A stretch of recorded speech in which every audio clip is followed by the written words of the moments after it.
Ashama harka fuunee jirra jirtu hordoftoota kiyya jaalatamuudhaaf kabajamoo nageenya araarri waaqayyo isiniif haa ta'u akkam jirtan jecha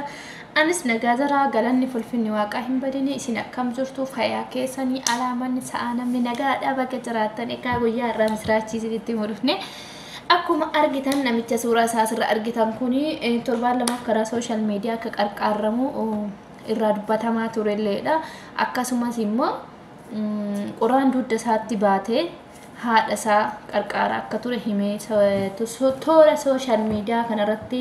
yaalii akkaawuntiin isaa maxxanfamee akka qarqaaramu godhamee jira bakka gammaddanii mannis bitamee fi jira mana isaa keessatti galchanii ammas immoo lafa bunaa bitamaaf jedhaniira waan nama gammachiisudha jedha jechaadha baga waaqayyo isa qarqaaree waaqayyo seena namaa ni jijjiira namatu abdii gusata malee waaqayyo turus si jijjiiru isaa hinafu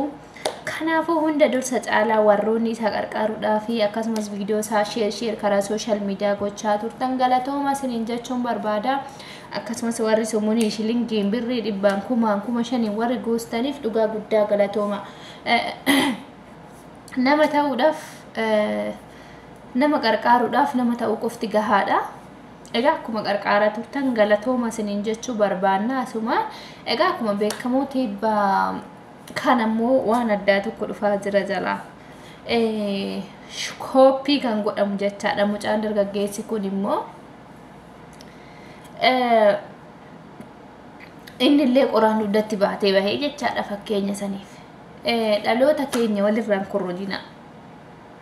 yookiin namni kun qarqaarame fanas na qarqaaran jettanii waan fokkuu akkasii akkan hojjenne kan barbaachisu dhaloota irraa nuti kan barbaannu dhaloota hojjetee of jijjiiruu danda'u malee dhaloota korrojii of jijjiiruu danda'u miti namoota akkasii kanaafi isa waaqayyo seenaa isaatitu isa jijjiire gaarummaa inni haadha isaatii oolati isa jijjiire garuu warroonni iskoloor isa fakkeessuudhaaf yookiin akka isaa sanatti ba'aa baattanii baatan baadhaa hojjedhaa rakkoon hin jiru maali hojiin hojiidhama dubartoonni haati keenya qilee meeqa keessa buutee qoraan cabsitee akka harreetitti agasiin of geechee gadi duuddaa cabdee kan duuddi ishii malaaxee meeqatu jira hojjechuun kun rakkoo hin qabu nama hin qaanessu garuu isa seenaa isaa gaafa inni gaarummaa inni haadha isaatii ooletu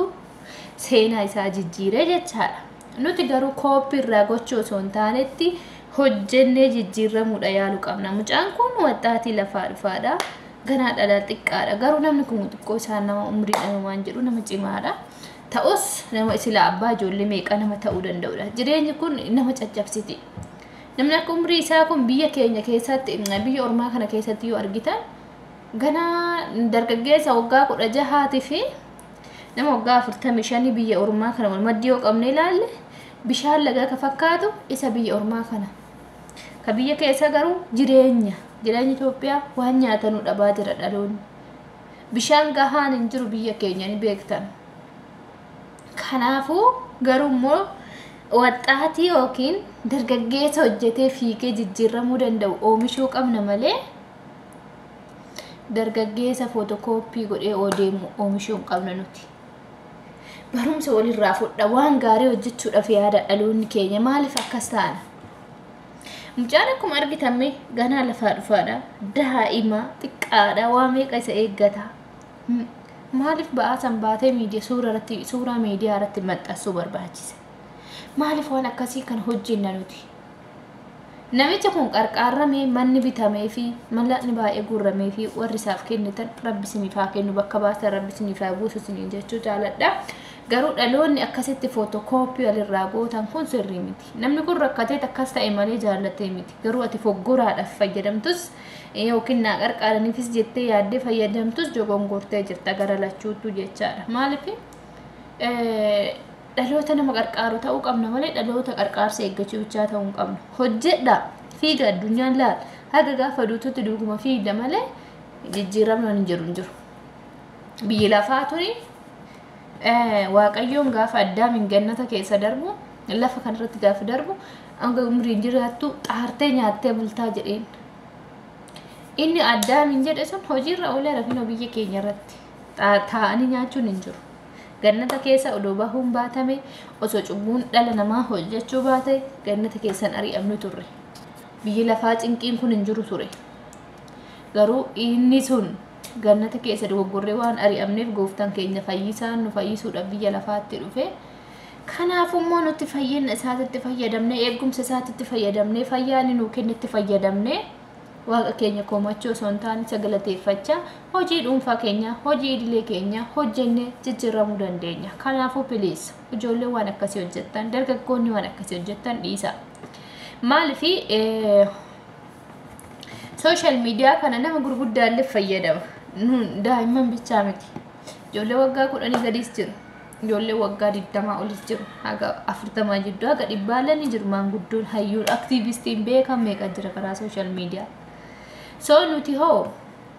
karaa social media kana waan fokkisaa gaafa hojjennu nama nu olii sanirraa waan gaarii barachuu qabna malee waan fokkisaa gadi nu deebisu hojjechuu hin qabnu siniin jechuu barbaade ta'e hordoftoota kiyya baay'ee sin jaalladhu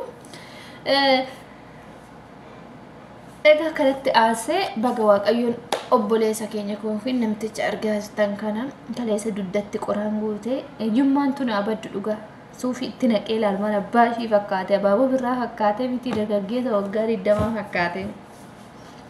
hoota namni faaxeen meeqa amma qalbiirra buusaa jirti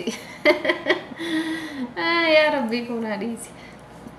ijoolleen baay'ee nama bakka jaartitti fuudha maal godhi jettuun jaartii haa ofuu danda'u mataa ofiitu jiraachifatu maal irraa godha jaartii haay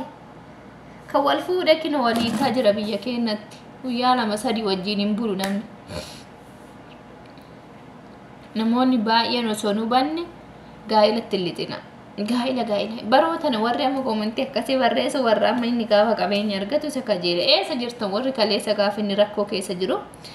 nagaa rabbiitu san gaafanne osoo isaa nyaachaa jirtan yoo inni alaa ol seene nyaata san karaarra zoorgootan meeqatu jira yoo karaan isin bira darbu akkatti harka isaatu salaamata fuudhu diddanii akkanatti fageenyan akkanatti jettan yookiin ansaan lamuyyuu galatoomichumatti jettaniin kan bira darbitan meeqatu jira har'a garuu gaafa seenan isaa jijjiiramee miidhagee inni gisuufa bahetti fuudha maal sinirraa godha nama kaleessa gaafa inni hiyyummaa keessatti isa jiru isa jaallate haa fuudhellee nama gaafa rakkoo hiyyeessa akka isaa fuudhu malee warra quufaa gaafa inni waa argate itti fuudha jedhu miti maal godha fuudhee jireenyi Itoophiyaa nama fuute hiyyeessi fuudhame akkanaanu jireenyi haadha isa wajjinu jiru gaarii jiraate isaaf gahaadha wanni marrummoo turee dhufa innu seena isaa mana isaa jireenya isaa sirreeffate taana jiraachuu danda'a seena isaa akkuma dhaggeeffatta hojiin qabu jedhe duratti hojii humnaan hojjedhee jiraadha hojiin humnaa sunis hin dhabame garuu amma taa'ee karaarra kadhachuurra umrii kana qoraan kana cabsee gurguree haadha kee jiraachisa jedheen kan hojjedhee jedhe seenaa haadha nama baay'eetu boo'ee viidiyoo isaasan irratti jechaadha so nama waan akkasii hojjete jajjabeessu waanuma jirudha garuu warroonni irraa koopii gootanii akka mucaa dargaggeessa kana dogongoran hojjetina dargaggeessi kun dogoggora cimaa raawwateera maalifi foggoruutti foggorame jechaadha xiqqeessuuf xiqqeeti maaliif koopii godhama kuni waan jaalatee namni kun akkasin taane jaalatee quraan hin baadhanne odoo namaaf tole hundumtuuyyuu jiruu ofii gaarii jiraachuu barbaada bullee gaarii nyaachuu barbaada uffannaa gaarii uffachuu barbaada dhiqatee bareedee looshinii dibatee urgaa shittoo uffatee akkuma Mansuur Jamaal makiina keessa taa'ee bashannanuu barbaada eenyumtuu odoo mijatee fi jechaadha garuu jireenya takkasa godhe dargaggeessi kun immoo ganaa lafaa dhufaadha koopii gochuu osoo hin taanetti hojii uummatee of danda'ee hojjetee jijjiiramee argamuu qaba dhaloota fakkeenya ta'uu qaba malee koopii gochuun hin fayyadu kanaafuu bilis viidiyoo kee kana sheer naa godhaati namoota waan akkasii hojjetan biraan nu gahaa akka waan akkasiin hojjenne obboleessa keenya kana immoo kan waaqa seenaa isaa jijjiire waaqayyo ammallee irraafatu nama isaa ta'u waan isaa ta'u waaqa isaa itti hafufsiisuu haadha isaa umrii isaa dheeressu warri mana ijaartaniif warri mallaqa guurtaniif galatooma isin jechuun barbaada hiyyummaa naa baddu wanni hiyyummaa akka nama fokkistu hin jirtu jechaadha kaleessa uffannaa isaa argitanii har'a immoo akka jiru soofii gaafa uffatu miidhagina isaa argitan jechaadha baay'ee namatti tola galatooma waan hordoftaniif illee galatooma viidiyoon kiyya kennu oosni tole hiriyoota keessaniif sheer naaf godhaati viidiyoo biraatiin namni walitti deebinutti turtii gaarii isiniin jedha